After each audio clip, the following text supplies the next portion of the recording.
joining us from Dallas, Texas this evening. Nigel, I suppose on one sense, last night's results show that incumbent mayors are doing fairly well, London to one side, and we'll sort of leave off too much speculation about London, but it looks like there could be an upset there. Is this the United Kingdom following this almost American experiment of split ticket voting, of almost states being comparable to mayoralties and incumbents and people feeling like, yeah, this is our guy? Yeah, to some extent, you're right, of course. And, you know, Ben Houchen personally has a lot of support in Tees Valley. He won again, but hey, you know, he was still down by 20%. So there was still a big, national vote share drop for the Conservatives that played its role. We're going to find out in Birmingham very shortly what happens. I suspect that your previous guest in the last segment, George Galloway, may have actually turned that vote in Street's favour by splitting Labour. But look, take the big picture. If you take the personalities out of it, there are four things that I deduce. Number one, the Conservatives are doomed.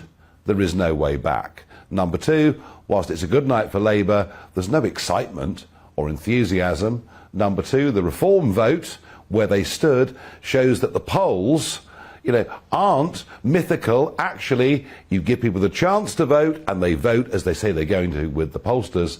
And the fourth is that sectarian politics is here to stay. This is way more than just Gaza. We now have Islamic voting in Britain, which over the course of the next decade will give the Labour Party a very, very major headache.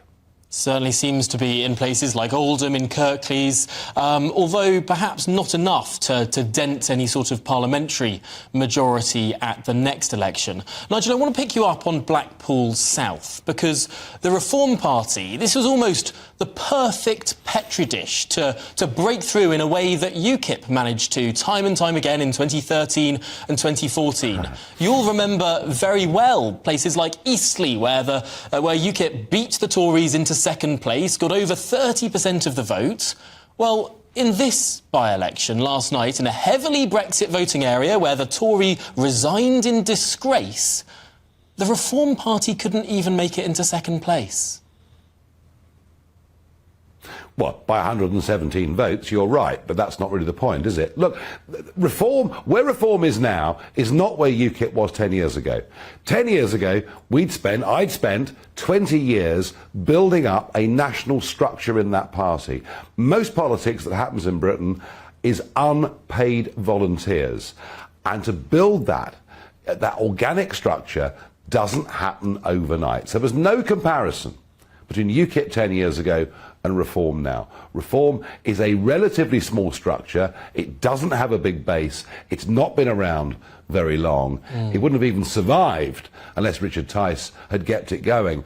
And the fact that they outpolled in a competitive by-election where the big parties are piling in hundreds of their own people every day, the fact that it managed to get just shy of 17% of the vote tells you the Reform vote is real, and there's something quite big to build on here.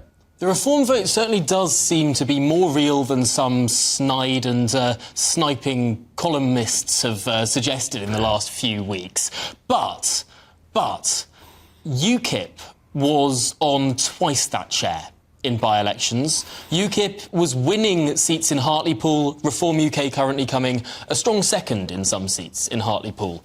UKIP, with more organisation, more on-the-ground councillors, was able only ever in a general election to win one seat. On these numbers, Reform UK will not win a single seat. Well, in 2015, of course, which was the general election that I led UKIP into, the big problem we faced was that there was a perception that we were splitting the Conservative vote. And because of that, and we still got 4 million votes, but because of that, a couple of million people who might have voted for us didn't.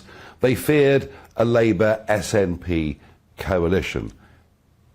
Here's the difference this time. And by the way, I'm just the honorary president. I'm giving you this as, whilst I support the party and believe in it, but here's the difference.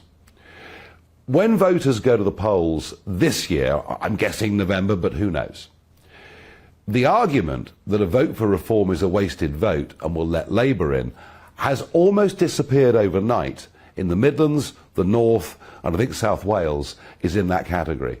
The Tories cannot win the election.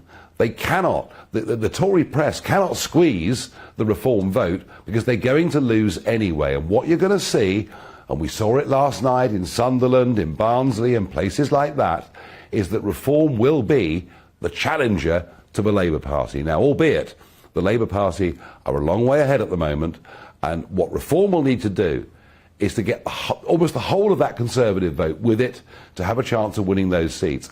I wouldn't, given how politics is changing so quickly, I wouldn't, Tom, rule it out.